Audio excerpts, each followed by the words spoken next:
Gwalyong, South Korea, the American bobsledders think about Steve Holcomb all the time. Any one of them will tell you that.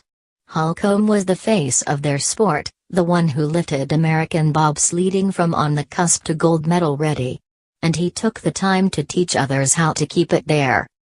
Holcomb led the United States to its first foreman bobsled gold medal in half a century with his win in Vancouver.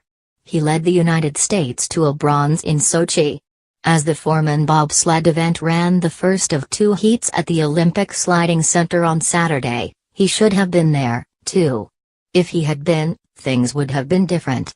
This moment would have been his swan song, not a tribute. A medal would be within reach, not a stretch. Holcomb passed away at 37 last May.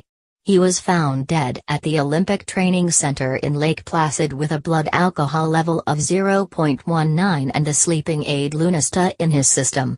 Everyone close to him talks about his death as a tragic accident. Everyone close to him, including his U.S. bobsled teammates, is still adjusting to life without him. A great majority of those adjustments are emotional, the changes to expectations and priorities made to work through the grief and the confusion. But some of them, the more awkward adjustments, amount to logistics. As the men's bobsledders slogged through a disappointing showing in the two-man event, then battled inconsistency in the first two runs of the foreman Saturday, the logistical realities of Holcomb's death became clear. Holcomb finished the 2016-2017 season with the third-ranked foreman sled in the world. Even at 37, he would have led a sled into medal contention at these Olympics. Without him, Cody Basque inherited all the responsibilities that come with being the pilot of the top American sled. Basque's crew entered these Olympics ranked 8th. Justin Olsen's sled, 20th, and Nick Cunningham's sled, 22nd, entered as the United States second and third, respectively. Basque engineered the best finish through the first few heats.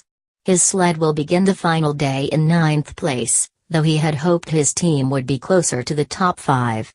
Olsen's sled is 21st, which left him and his team disappointed, though they had never finished higher than 9th before.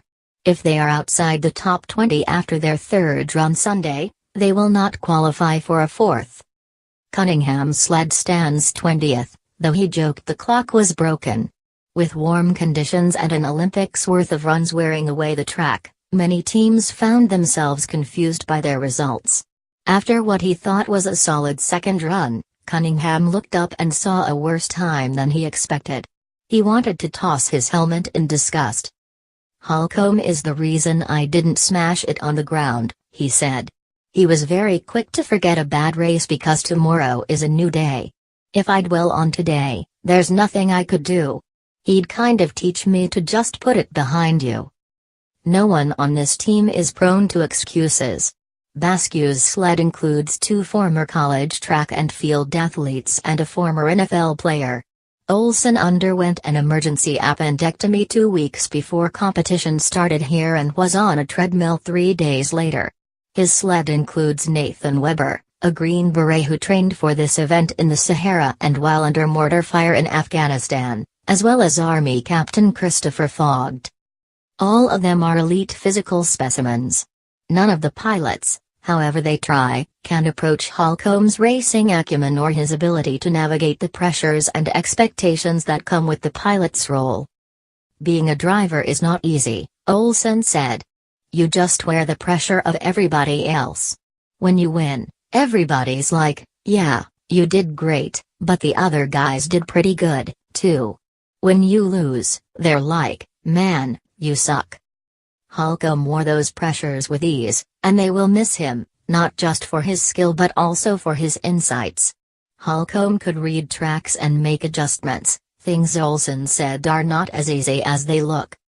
When Olsen tried to take a slightly different route in his second run Saturday, one he hadn't practiced, he couldn't execute it, and the sled bounced around, taking seconds with it. Only the top-level drivers can make those switches on instinct, without repetition. Holcomb was one of those drivers. Olsen and his teammates are doing what they can. But some talents can't be duplicated.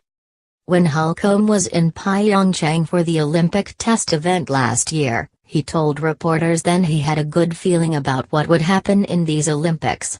Now his death looms over these games, which have become an awkward and reluctant rebuilding experience without him.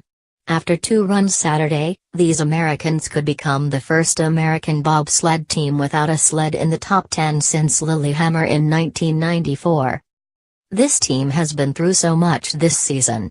It's been the hardest, most difficult season I've ever been a part of, Basque said. So to come out tomorrow and do something really special, to kind of finish where we want, would be amazing.